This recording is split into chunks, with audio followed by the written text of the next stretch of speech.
दोस्तों नमस्कार, good evening. हमारी एक मुहिम थी, मेरी एक मुहिम है आपके जीवन को बदलने की, आपके जीवन में उन खुशियों को लौटाने की जिन छोटी छोटी प्रॉब्लम्स की वजह से आप टेंशन में आ जाते हो और किसी भी एग्जाम को क्रैक करने से पहले डिप्रेशन में जाने लग जाते हो और आपको ये लगता है कि सर मैं हारने वाला हूँ।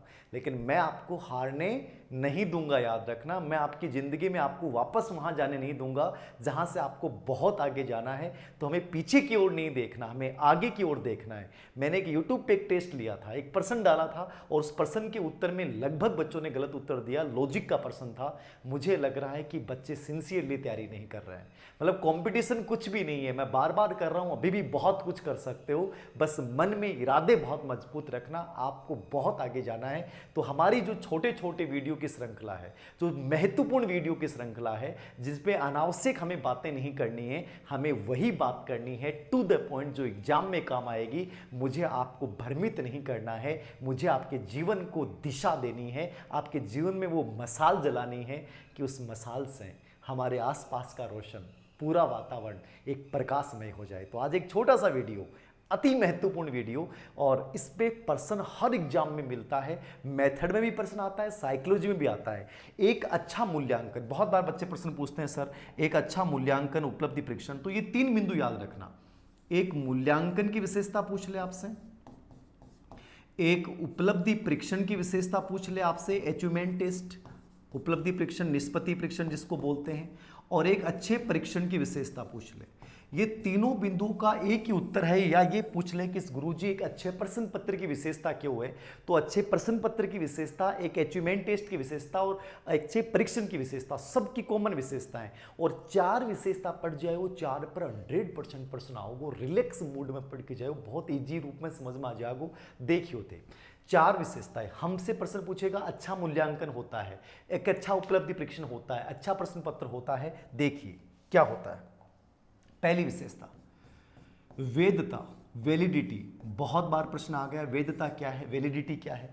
वैलिडिटी का मतलब है कि जिस उद्देश्यों के लिए मापन किया जा रहा है, जिस उद्देश्यों को मापने के लिए उपलब्धि परीक्षण का निर्माण किया गया है, जिस उद्देश्यों के लिए मूल्यांकन का निर्माण किया गया है, यदि वो उनका मापन करता है तो वो वैध कहलाएगा। मतलब जिन उद्देश्यों के लिए बनाया गया है उन उद्देश्यों की पूर्ति करेगा तो वो वैध कहलाएगा। यानी जिन उद्देश्यों के लिए बनाया गया है उन उद्देश्यों की पूर्ति करेगा तो वेद, और पूर्ति नहीं करे तो वेद नहीं कहलाएगा। मेरा उद्देश्य है कि इस रिट परीक्षा का उद्देश्य है टीचर एटीट्यूड वाले बच्चों का चयन करना, ये इसका उद्देश्य है, भावात्मक, ज्ञानात्मक, क्रियात्मक उद्देश्यों की प्राप्ति करना। और यदि ऐसे ही बच्चे सिलेक्ट हो जाते हैं तो रिट परीक्षा का उद्देश्य सफल हो गया, मतलब रिट परीक्षा वैध है। और यदि मान लीजिए रिट परीक्षा या शिक्षक अभिवृत्ति वाले बच्चे चयन नहीं हो पाते हैं तो वो प्रश्न पत्र कभी वैध नहीं कहलाएगा। नहीं, जो उद्देश्य उसके बनाए गए हैं यदि उन उद्देश्यों की पूर्ति करता है, उन उद्देश्यों पर आधारित होता है तो वो टेस्ट वैध होता है, अन्यथा वो टेस्ट वैध नहीं होता। सिंपल सी बात केवल था याद रखना है, उद्देश्य की पूर्ति करेगा वो वैध है, उद्देश्य की पूर्ति नहीं करेगा वो वैध नहीं। आगे देखिए, दूसरा बिंदु है विश्वसनीयता, रिलायबिलिटी। विश्वसनीयता, रिलायबिलिटी। बहुत बार आप प्रश्न बोला कि यार वो मेरा दोस्त रिलायबल है कि को नहीं।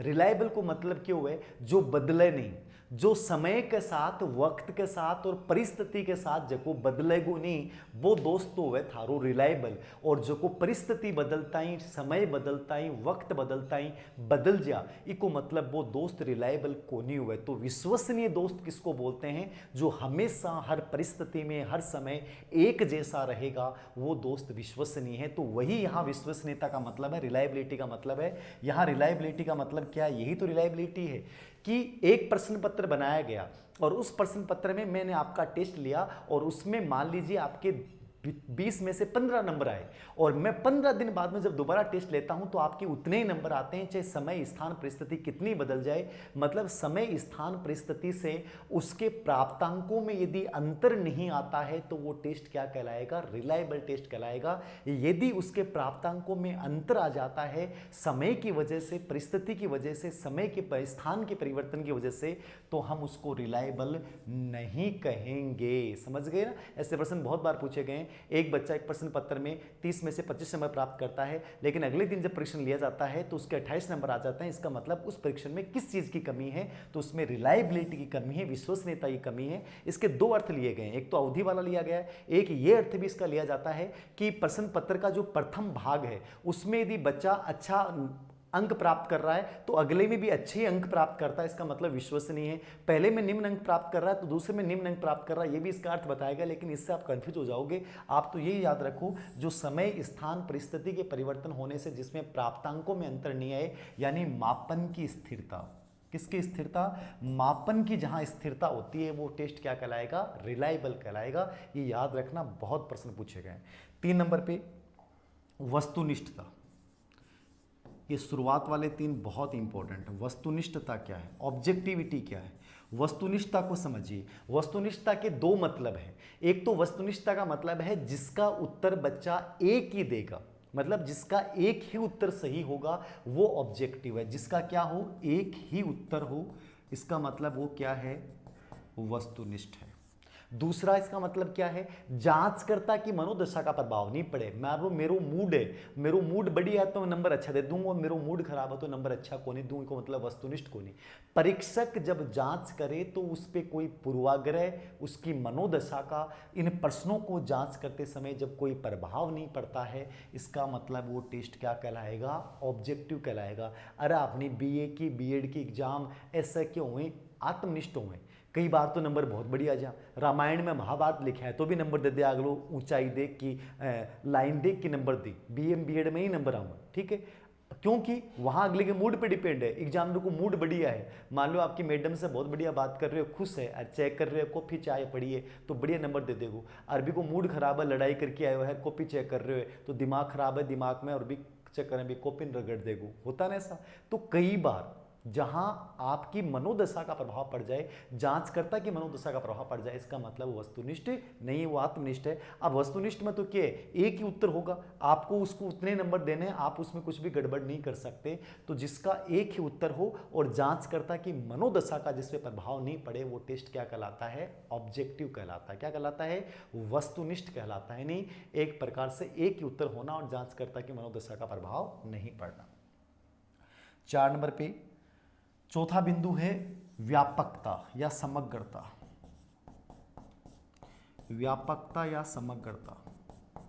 व्यापकता समग्रता को मतलब वो है कि टेस्ट में सभी प्रकार के प्रश्नों का समावेश, मतलब कि पूरे पाठ्यक्रम आधारित हो, ज्ञानात्मक, भावात्मक और क्रियात्मक तीनों उद्देश्यों का मापन करता हो। ज्ञानात्मक आधारित भी हो, भावात्मक आधारित भी हो और क्या हो? क्रियात्मक आधारित भी हो। तीनों उद्देश्यों का मापन हो, पूरे पाठ्यक्रम पर आधारित हो, समग्र गुणों का मापन करे, इसका मतलब वो टेस्ट अच्छा है। और यदि वो किसी एक पक्ष पे आधारित है, इसका मतलब वो अच्छा टेस्ट नहीं है। इस पे प्रश्न नहीं पूछा गया, फिर भी याद रखना। और 5वीं विशेषता याद रखना, विभेदकारिता। कौन सी कारिता? विभेदकारिता। विभेदकारिता का मतलब क्या है? टेस्ट ऐसा कौन हो चाहिए भी हर लेवल का प्रश्न हो, इजी प्रश्न भी हो, मीडियम भी हुए और बहुत बढ़िया भी हुए। मतलब टेस्ट रैंक होना चाहिए जो इंटेलिजेंट बच्चों और मतलब नॉर्मल बच्चा में अंतर कर दे। ऐसा नहीं होना चाहिए कि घोड़ों को नहीं मिल रही हरी घास और गधे खा रहे हैं डाबर च्यवनप्राश।